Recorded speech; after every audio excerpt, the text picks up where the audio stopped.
Hi, everybody, and welcome to another edition of the Winner's Circle Sports Betting Podcast. I'm Ross Benjamin of RBWins.com. As always, I'm joined by my partner, Chip Jarimbas of ChipWins.com. Chip's been on fire with his Major League Baseball Mega Bucks plays. I think he's won 8 in a row, right, Chip? Yeah, I've since going in the All-Star break, I've hit the last 8 days, single songless play each and every day, my A play, and we're on a run with it right now, 22-7, the last 29, 8 in a row. Yep, so we're just getting started after the All-Star break again. We're recording on Friday, the 16th of July, and something a little different we're going to do, folks. Rather than just give you a free pick, which we'll continue to do, we're going to look at the second half and pick out a team that we feel has overachieved in the play against in the second half and a team that's underachieved and you want to look to play on in the second half. So we're going to start first with the team we're going to look to fade, and Chip's going to give you his opinion on a team. I'm going to give you mine. Chipper, take it away. This really pains me, I'll tell you that right now, because I started rooting for this team when they were called the New York Giants and Willie Mays was playing center field. Breaking my heart as a 9-year-old in 1957 and going to San Francisco, I've always, in my heart, still rooted for the Giants.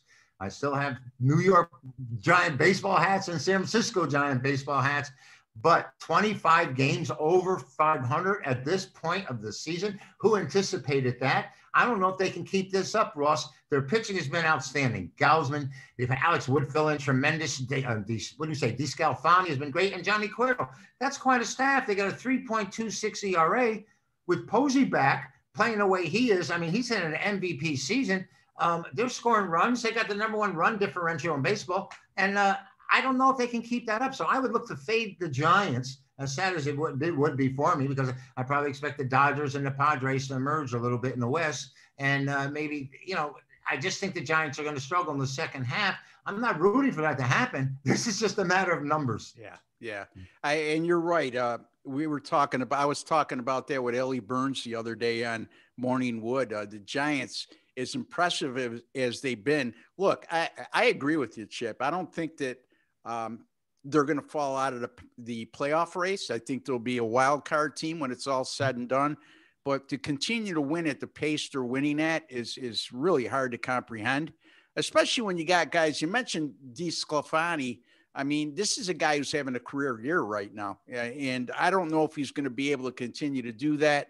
Alex Wood, he's a nice #4 starter, and they've hit over their head too. I don't think many people expected them to produce the kind of offense they've produced over the first half. So yeah, I can't disagree with that. I'm going to look to fade the Seattle Mariners, Chipper. Right now they're 48-43 on the season. And I look at their numbers and say, how is this team 5 games over 500? I mean, they're last in hitting 216 as a team, last in on-base percentage at 292, number 29, which is next to last, in OPS at 639.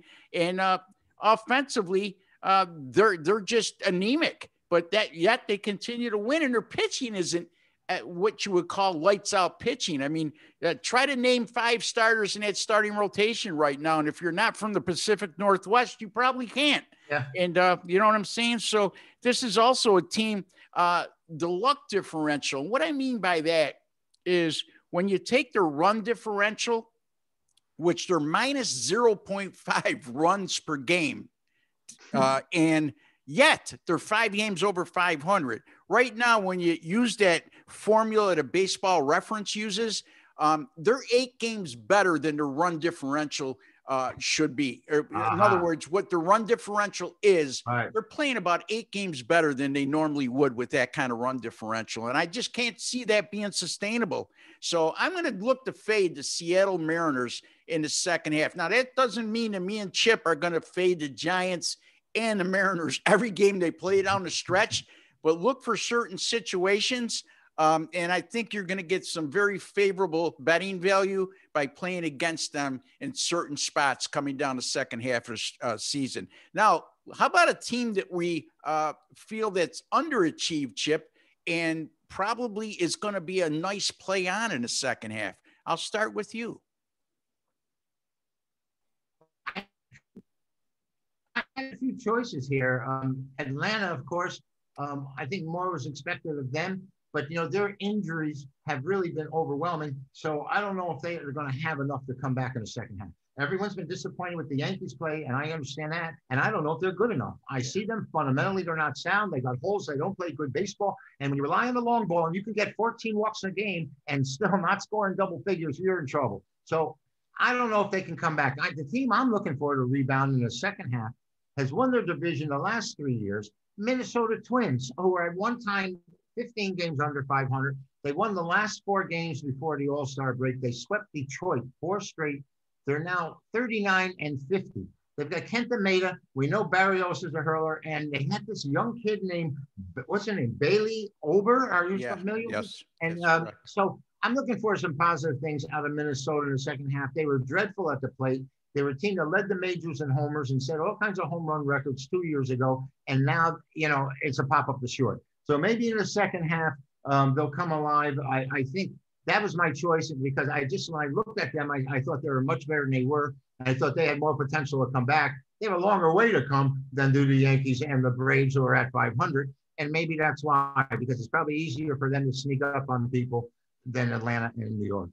Yeah, I agree. Especially playing in a division right now with Detroit, who you can make a case. Even though they're 7 games below 500, Chip, you could actually make a case that Detroit has overachieved. Well, I know Cabrera's hitting 230, so they're really happy about that. He's only got another 170 million left on his contract in another 15 years or so, and he's already 43. We're being facetious.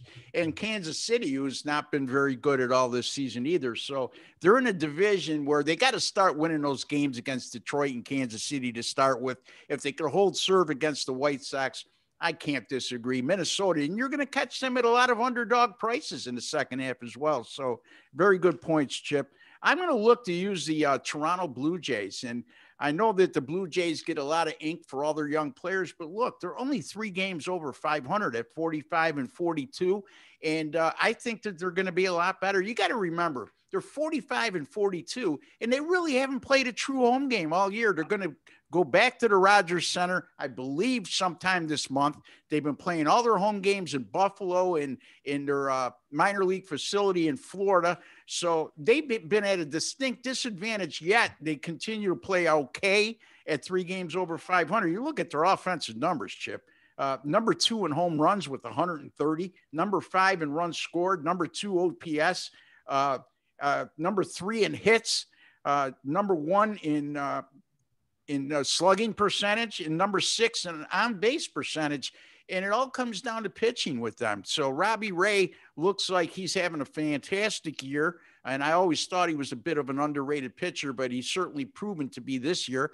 And you got Hyun-Jin Ryu has held his own. They just need some added depth in the bullpen and in their starting rotation. I can't believe this organization, with the kind of offensive firepower they have right now, Chip, isn't going to make some kind of move at the deadline or before to solidify their pitching staff. So I'm going to look to play on the Toronto Blue Jays in the second half, folks, while Chip Chirimbus is going to look to play on the Minnesota Twins. Any final thoughts before we leave, Chip?